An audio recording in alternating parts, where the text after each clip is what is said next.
The following is a Just Green production brought to you by the Might Be News Network.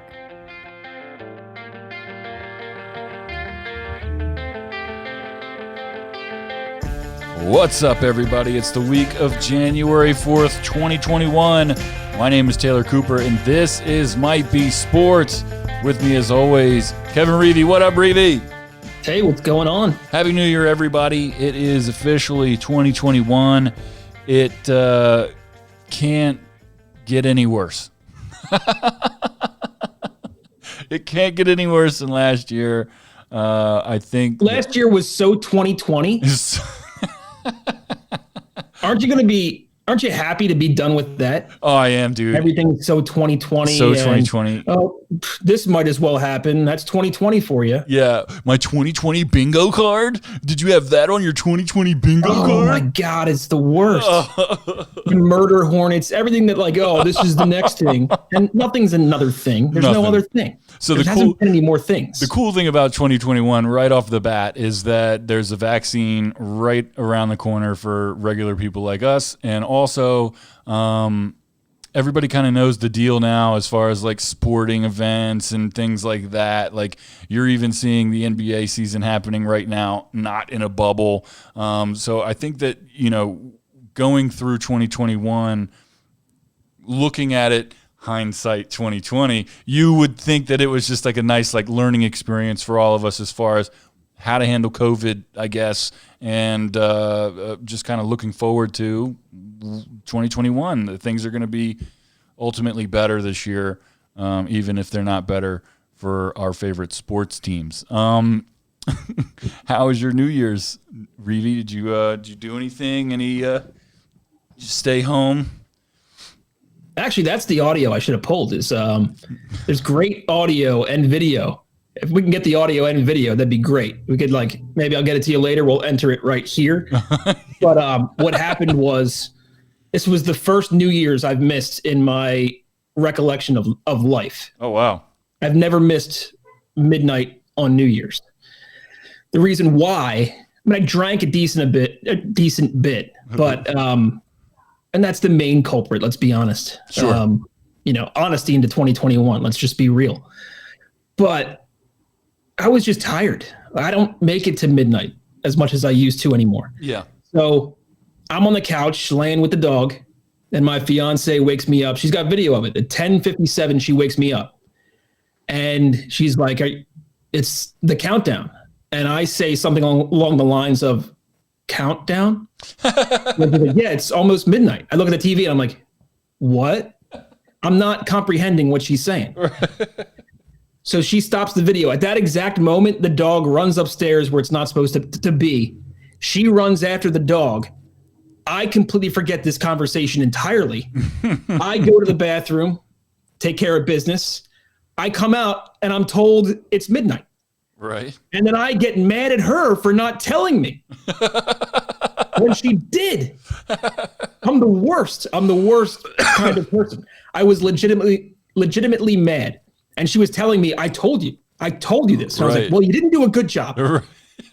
So that was on me. I'm the worst person. Whoops. In that scenario. But yeah, I totally missed 2020. And I live for those things. I live for those moments.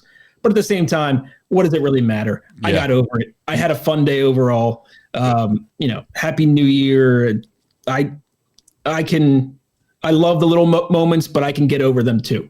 So I'm looking forward to the little moments of playoff football now. And these are the best weekends of the year. So we have wild card weekend coming up this weekend. Let's just go right down the line here. Saturday at 1:00, we have Indianapolis versus the Buffalo Bills. I'm really impressed with the Buffalo Bills this year. Bills look strong. They look really good. And Josh Allen looks great.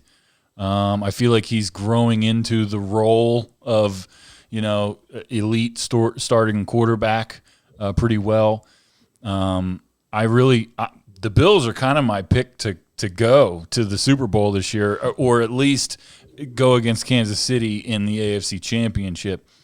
So I'm picking the Bills there, even though the Colts do look pretty good this year. I just think that in Buffalo, I think that the Colts are going to pull that one out. What do you think? Yeah, the Bills look so good. Yeah. You know, the talk, you go back 12 months ago, and the talk was about how Kansas City just can't win the big game. They can't get over the hump. Certainly with Andy Reid, but also it's just that was the Chiefs' MO for years, for decades. Yeah. And then they erased all that with a Super Bowl win. So now we're kind of in the same boat with the Bills. They can't win the big game. They famously lost 4 straight Super Bowls in the 90s. Yeah. And it's the same talk all over again. But I mean, I'm not going to fall into that trap to say just because of something that happened, 2 decades ago, it's going to happen again now. This is a totally different team. Yeah. Patrick Mahomes turned the Chiefs into a totally different team, flipped their destiny. No one was going to stop that train. I'm not quite there yet with Josh Allen because in the way of that train is Patrick Mahomes. Right. So he's got to get through him. But I think they're going to get there. I think they're going to get to the AFC Championship game. And right now they have all the momentum to get further than that. I don't think the Chiefs are playing as good as they can play, as good as they played early on in the season. But also I think they can flip that switch. I think they can, be dominant again. And in the playoffs, the Bills have yet to show that. So we'll see. Yeah. But man, you got to love the Bills and, what Josh Allen is able to do. And I talked about this a little bit, I think before, but this makes me wonder, just to go on a quick tangent real quick, Trevor Lawrence, I wonder if he's the kind of quarterback that can succeed in the NFL because I think those dual threat quarterbacks, you got to be one or the other. Like Josh Allen is just a big guy, but he's built for tough. He's a big, bulky guy. I would say he's more Cam Newton than let's say Colin Kaepernick. Yeah. I don't know if a guy like Colin Kaepernick could really fare well long-term. That wiry body, it's just going to break down. Right. It never did for Colin Kaepernick, but I think he was the kind of guy that was a ticking time bomb. Now, where I've been wrong in the past is saying Lamar Jackson is that guy.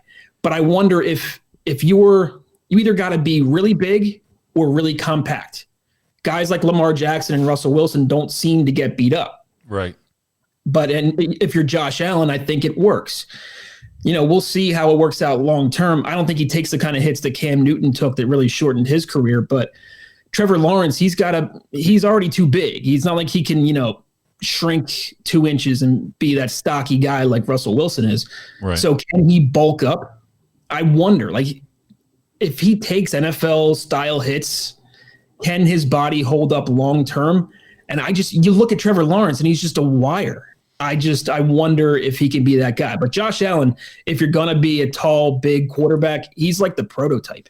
He looks great this year. And I mean, the only real complaint that I had about him in what I saw of him last year was just that he looked young. He looked inexperienced. He didn't look like a deer in headlights, but he didn't look confident that he could win in the postseason just because it's the biggest stage that he's ever been on. And I feel like it just was I get a different vibe from him this year watching the highlights of their games. It's not like I've seen a bunch of Bills games this year, but I've seen quite a few highlights of Josh Allen and the things that he's been able to do up there. Their record's great. They just trashed the Dolphins over the weekend. And the Dolphins have had a pretty good season this year. So, all right, next game. We got at 4:40 on Saturday. Again, we're on Saturday here. At 4:40, you got the LA Rams versus the Seattle Seahawks in Seattle. That's so fitting that they're playing each other because both those teams they just look like trash right now. Yeah. I don't know. There's something to be said. Deion Sanders kind of put it perfectly. He kind of called it 2 weeks ago where he said, Russell Wilson to start out the season looks like the best quarterback in football. And he just seems to end up not terribly, but as the season goes on, he moves away from that more and more and more. Seasons start with him as like an MVP frontrunner, and then it just doesn't end up that way. I've said it's kind of amazing. What's the Seahawks record? Do you have it in front of you right now? No, I don't. I think they might be 8-8. And we've talked about Russell Wilson before because I'm just enamored by how great he's been and how kind of like unsung his career has been. Almost 2 Super Bowl wins. He's never had a season in over a decade He's never had a season with less than 9 wins. I think this might have been the first season. He's damn near close to averaging 11 wins per season over the course of a decade. By the way, the Seahawks are 12-4. Wait, the Seahawks are 12-4? Mm-hmm. Did I totally screw that up? Why did I think 8-8? What was I thinking? The Bears are 8-8. I'm just a total idiot then? All right. Just don't pay attention to anything I'm saying. 12-4. 12-4. So what did I miss? If they're 12-4, then if my math was right when I did it a few weeks ago, he should be averaging 11 wins per season for his entire career. I got to look that up. I don't even believe you right now. I guess I was looking at the Bears. I kind of came off the Seahawks once they just started playing like crap and losing games. Yeah, I feel like they've lost recently. Just playing tight games. And I mean, Russell Wilson, he's not taking games over like he used to. Right. Yeah, let me look back at their record here. Yeah, they lost to the Giants on December 6th. But yeah, so then right after that is when they kind of went on a win streak, blew out the Jets. But it was a close game against Washington. They only scored 20 points against the Rams. Almost lost to the 49ers. Yeah, that was the one I remember seeing highlights of that game. The Niners really gave them a run for their money. They're just not dominating games like I'd expect them to. Right. And the Rams, of course, they lost to the Jets. And they're kind of what we thought they were to start the season, where they have all the talent in the world, but you wonder if Jared Goff can get it done. Right. So I think the Seahawks win this game. Take that for what it's worth. I thought they had 4 less wins than they do. I'm an idiot.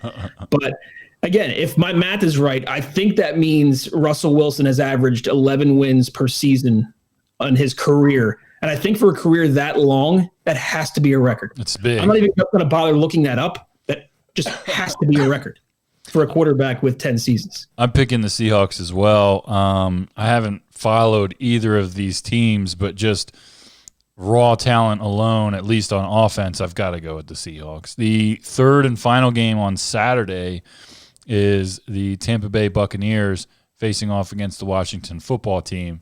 The Washington is 7-9. They finished the season. They have the worst record in the playoffs. I kind of feel an upset here, though. Like You're crazy. I don't know, man. I like they're playing in Washington. I don't know, man. I'm gonna pick an upset on that one. I'll go upset on that one. I'm picking the Washington football team. From the stats department here, I screwed something else up. I said 10 seasons for Russell Wilson. It's been 9 seasons, but still, I think it holds true. That's good. That's huge. 9 seasons. There's no way a quarterback with 9 or more seasons has averaged 11 wins per year. That's just absolute nuts, crazy. Yeah. Imagine that. How great must it be to be a Seattle Seahawks fan for the past decade? Yeah. 11 wins a year. That's absolutely nuts. So that's pretty damn cool. He doesn't get enough credit for that. But I mean, man, even a quiet 12-4 season. Anyway, the Bucs, they got Tom Brady. He's going to make the difference. They just have so much talent on that team. And the Redskins could barely handle Travis Fulgham and Greg Ward on the Eagles.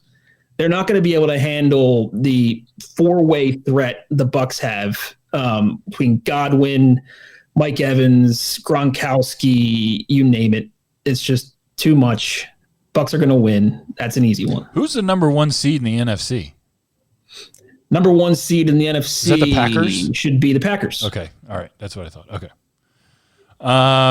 So the that's Packers at 6-10. Wait, I may have that record wrong. I'm so embarrassed. You got to own your mistakes. What are you going to do? Like we said, honesty into 2021. Whatever. So that's the games on Saturday.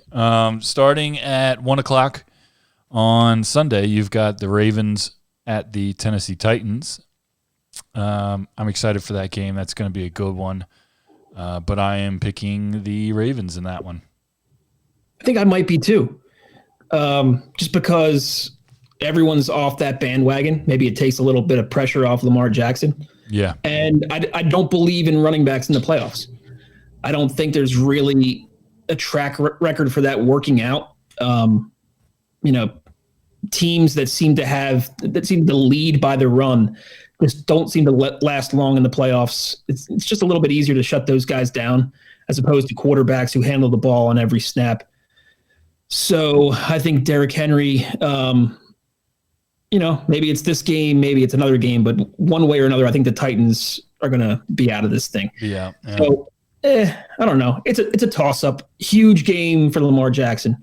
This is his career. Yeah. If they go out in the first round, it starts to be legit. You start to wonder, like, what is the deal with this guy? Right. So I don't know. Gun to my head, I'll go with the Ravens. I have to imagine this line is going to be favoring the Titans, but should be a close one. It'll be a good one. Second game on Sunday is the Chicago Bears versus the New Orleans Saints at 4:40. I am definitely picking the Saints for this one. I'm a closet Saints fan to begin with, and I love Drew Brees. Is he playing? Should be playing, yeah. He should be playing, right?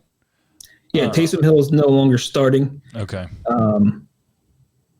And I guess that's a good thing. Teams were starting to figure him out. Yeah. From even before the Eagles game when he kind of got a little bit exposed. They shut down his ability to run the ball. And when you do that with Hill, if you make him throw the ball over 30 times a game, it's not going to work out too well. Right. So Breeze is in there. It's got to be advantage Saints. I guess I'll give it to the Saints, but I just think that Bears defense, they can just get up for one game, and you got an immobile quarterback back there. Man, Khalil Mack, maybe they could disrupt him enough. That's all it takes. It's kind of like a boxing match. Like one punch is all it takes. Right. And they are the quintessential team that has the puncher's shot at, pulling this out. Because you know how it goes. You get in the quarterback's face, you make one play on defense, and you start to change the field position. Before you know it, the Saints are struggling on their own 15 and struggling to get going. And you start to notice, like, oh, shoot, this is going to be more difficult than it seems. That being said, maybe it just goes all Saints offense from the start and they just blow them out. Could go either way. I wouldn't put my money on the Bears straight up, but I see it as a possibility. Their defense is way better than people think. Yeah, no, I agree with that. The third and final game of Sunday is Browns-Steelers again.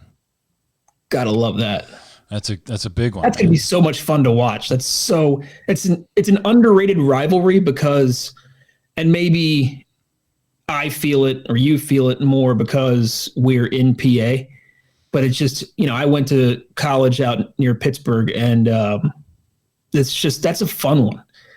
And especially because the Browns are rarely ever there. The Steelers are always in it. I mean, was this the Browns' first time in the playoffs in like 15 years? 15, yeah. Which is why I'm pulling for the Browns. I'm rooting for the Browns on this one. They have the majority fans on the planet. Yeah. And everyone's going to be rooting for the Browns in this one. It's going to be the world against Steelers fans. Yeah. And it's still pretty damn close. They have so many goddamn fans. Yeah. So, yeah, I'm definitely rooting for the Browns. I'm not a Baker guy. I used to be a Baker guy. I've yo-yoed on him so much. I'm officially out. I don't really believe in him. I don't like his attitude. I think he's a total jerk. He thinks he's so much better than he is, and that's the worst quality I would like to see in an NFL player. But sometimes he's just on, and he has it. And we'll see if that's the case on Sunday, but I don't believe it. I think he's going to choke under the lights, and Steelers win it easy. Really? I don't know, man. I just don't believe in Baker Mayfield. I don't particularly believe in him either. But I agree with what you're saying. I've been feeling about Baker Mayfield that it's like, all right, I like his attitude, but I would like it a lot more if he was a winner. You know what I'm saying?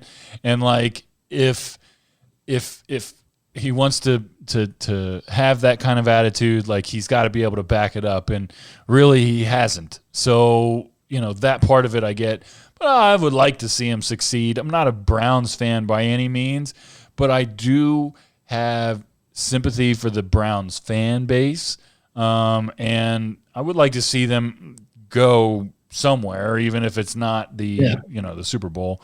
And by the way, he's got that body type I was talking about. I just don't think he runs enough. Right. I think he's got a little bit of Donovan McNabb in him, where he feels like, hey, I'm a passer first. I'm going to run second. He had a nice run over the weekend. Donovan's career, when he probably should have been at the forefront of this whole running quarterback thing, he kind of moved away from it. Right. And I think Baker's kind of doing the same thing. Just he's not the greatest pocket passer. Right. He can make all the throws. He's decent, but he's not great at it. And I think he'd be a much better quarterback if he utilized his legs more, like Kyler Murray does. I think Baker Mayfield can be – he's definitely a better passer than Kyler Murray. But Kyler Murray, I think, has it figured out a little bit more as far as when to run, when to pass. Right. I agree. All right, so that's Wild Card Weekend. I'm very excited for it. It's a jam-packed weekend, 2 primetime games, 1 on each day, which is really nice. It's going to be a great weekend. Before we get into the Eagles' season-ending game last week with some controversy, I just want to throw it out there. Quick one-word answer. Who's winning the Super Bowl this year? Chiefs. Chiefs? My pick. Oh, you know what? I would probably pick the Chiefs, but just so that we're not picking the same person, I'm going to say Bills. Yeah. It's not a sexy answer. Yeah, neither one of them. Yeah. So I just I'm curious, who do you think is going to make it to the Super Bowl from the NFC? It's tough because I've said all season, if the Eagles can just get in, I'm not that impressed by any team. I mean, we talked about every NFC team we talked about. I don't think I gushed over anybody. Yeah. I gushed over the Chiefs and Bills, and I kind of, despite what their collapse at the end, I kind of like what the Steelers are doing, and the talent on that team. But you could say the Packers, but before the season started, you wondered if they were even going to make the playoffs. Right. Rodgers kind of fell off, and I even think his stats this year are a little bit fool's gold. If you really dig deep into the stats, yeah, he threw 48 touchdowns, which is crazy. Right. But if you look at like the big picture, I think he averaged like 240 or so passing yards per game, which is curious. And you start to wonder, like, you look at it and you think of Aaron Rodgers as he used to be, just pass, 350 yards per game every game, count on it. Yeah. It's different now. It's like he's picking his spots, and it's kind of the same deal where it's like Lamar Jackson threw 50 touchdown passes last year, and he's one of the worst mechanics-wise quarterbacks I've seen in a very long time, since like Tim Tebow.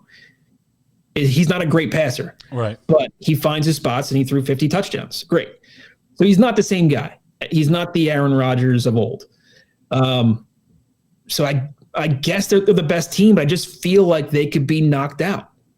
And, kind of related to Aaron Rodgers, I remember the game, I guess it was 2007, Brett Favre with the Vikings. Had a great year, faced the Giants in the playoffs, and it was just super cold.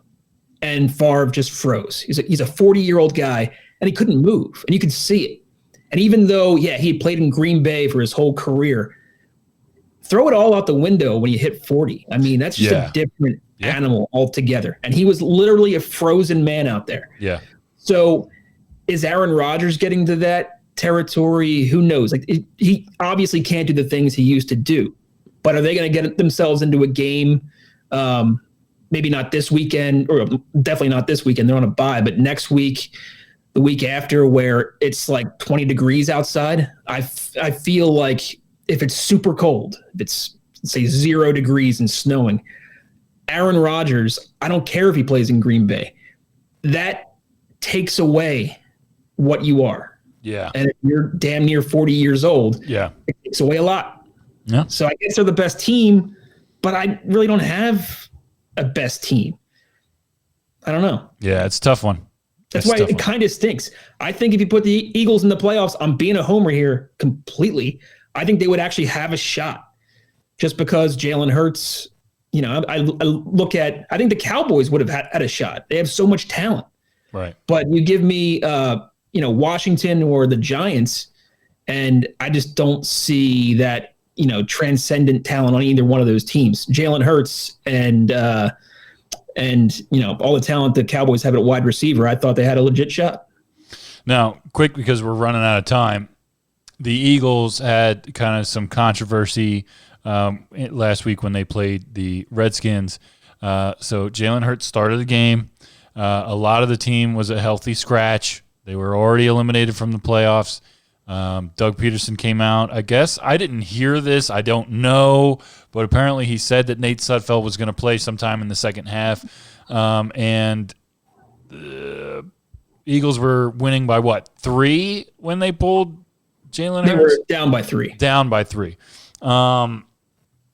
So they had a chance to win the game. If they would have won the game, the Giants would have gone to the playoffs.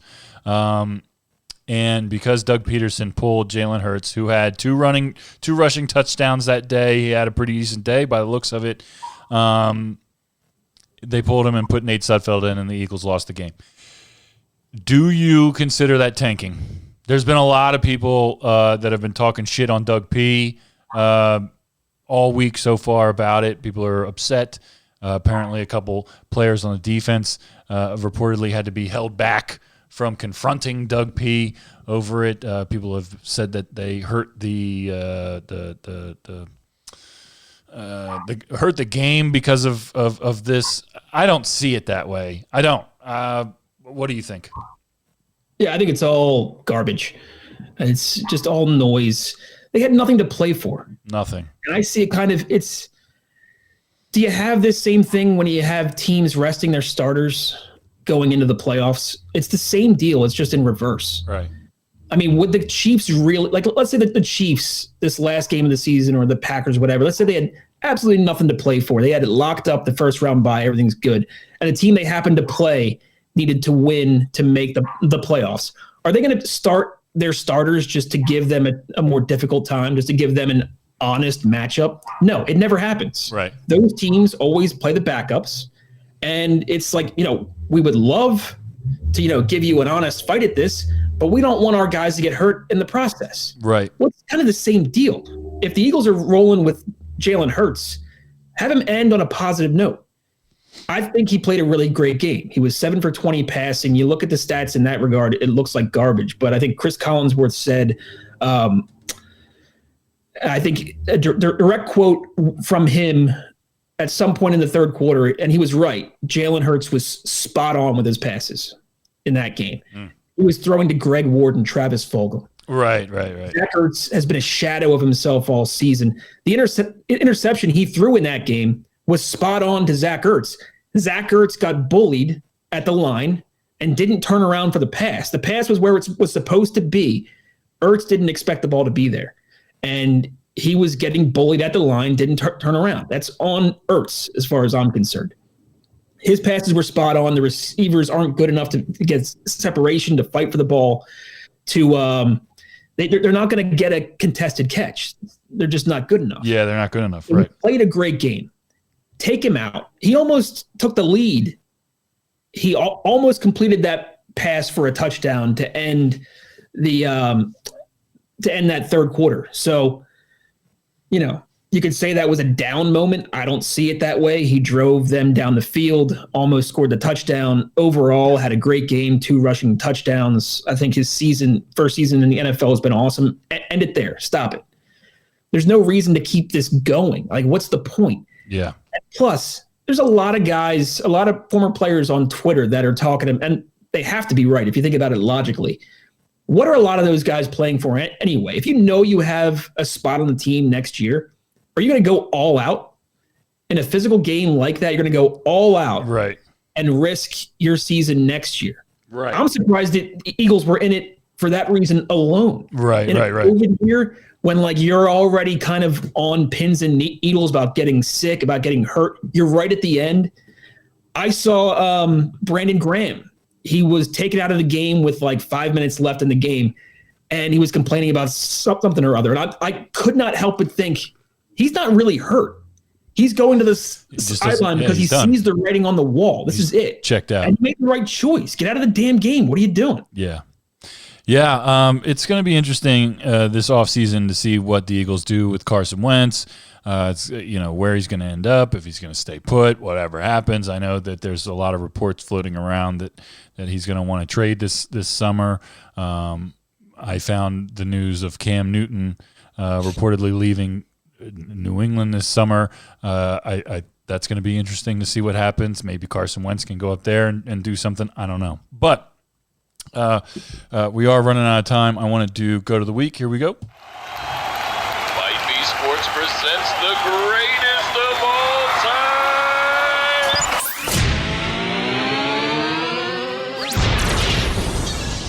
time. Of the week. All right, so my clear-cut Go to the Week this week is somebody that you spent a little bit of time talking about. My Go to the Week this week is Baker Mayfield. I found this interesting story. Not only did they snap their playoff drought, which is a big deal for the people of Cleveland.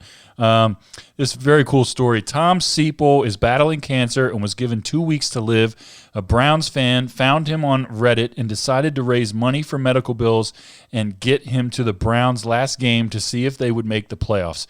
Baker Mayfield sent Tom a video on Christmas Eve, and Baker's wife, Emily, arranged getting him in Baker's suite for the game. Tom got to meet Baker after the game when the Browns snapped their playoff drought. They raised over $25,000 for Tom. That's a really cool story. Humbug. Go to the week. That's the whole story. Clear cut. Go to the week. Baker owns that stadium. All right. I heard he sent him a bill for rent. So I don't know. I'm waiting to hear the whole story. The whole story. Yeah. That's what I heard. That's literally Baker's house. I don't know if they did like a 1/30th of the month kind of deal, but he's getting charged rent. Just wait. The story will come out. Yeah, Baker, it's fine, whatever. I still think he's an asshole. Oh, he's definitely a dickhead, yeah. Maybe not the Go to the Week, but I need to go into the Eagles offseason just praising Jalen Hurts and going out on a limb and just saying, these are, if you say they're hot takes, they're not hot takes. But I will admit that people could say that these are hot takes. Jalen Hurts, I think, is a franchise quarterback. I think there was a glaring blind spot at play over how good Jalen Hurts really was, and that hurt him in the draft. I didn't really realize. I'm not really a college football guy. I hadn't realized until I really looked into his stats how good he was his last year in college football. He's potentially a very good quarterback. I didn't believe in him at any point during this season. I didn't think he was a threat to Carson Wentz at all whatsoever. That's why I can say this honestly, because I was wrong. And I'll admit I was wrong because I looked at him play and holy crap, the guy can throw. He can actually throw the football. Right. But there are so many Wentz loyalists out there that they'll just flat out believe things that are not accurate. I had an argument with a guy saying, well, he's got a noodle arm. Okay, he recorded the fastest mile per hour throw at the Senior Bowl since the Senior Bowl has done that stat. Threw it harder than Justin Herbert, threw it for longer yards than Justin Herbert in Senior Bowl practice. Justin Herbert's going to be the Rookie of the Year. I'm not saying he's as good as him, but if this is the style quarterback we're looking at, that is going to be the future of the league, and it's the present of the league right now. Justin Herbert's a running quarterback or a mobile quarterback.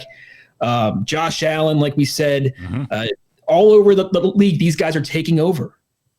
And Joe Burrow, the number one overall quarterback taken, I think if Jalen Hurts was taken in his place, the Bengals would have won some games this year. Yeah. And Jalen Hurts would be in the conversation for Rookie of the Year.